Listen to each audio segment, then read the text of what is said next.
Okay, handing out business cards in Spanish in a Spanish area in South America.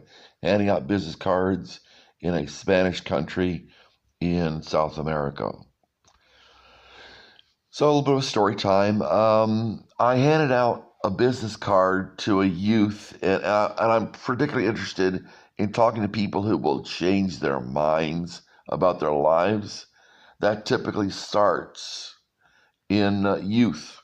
You know, the statistics have shown that the youth make their decisions about life. A lot of times when they go to university or college, they'll make decisions about life. They're out on their own. They have to make decisions for themselves.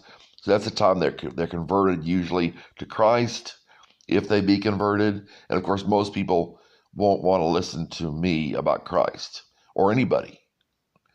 Um, so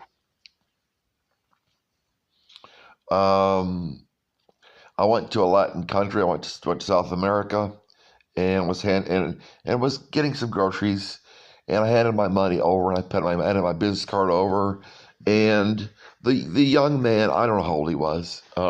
He could have been under 18, I don't know, but I assume he was probably 16, 17 at the minimum, 18, 19, 20, something like that.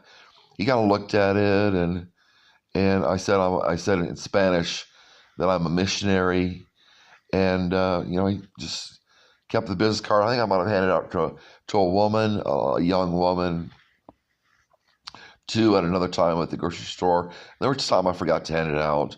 Or I forgot to hand it out, and people look at it. But because the problem is, well, I've written on the I gave a business card also to someone at the hotel, a young woman at the hotel, and I had written on it in Spanish. I said, "Is this correct?"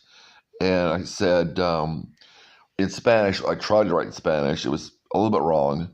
I said, remember your Creator in the days of your youth, before the days of evil come. That's what it says in Ecclesiastes 12. Remember your Creator in the days of your youth, before the days of evil come. And I couldn't really put any more on the business card. When you will say, I have no pleasure in them. It says, when the sun is darkened and the moon is darkened, and the light and the stars stop, and the stars don't shine, or the stars stop shining. So I handed those business cards out, got a little bit of reaction, mostly positive, I think. But the problem is, I need to write that in Spanish on the front of the business card. The business cards were in English, so they need to be in Spanish.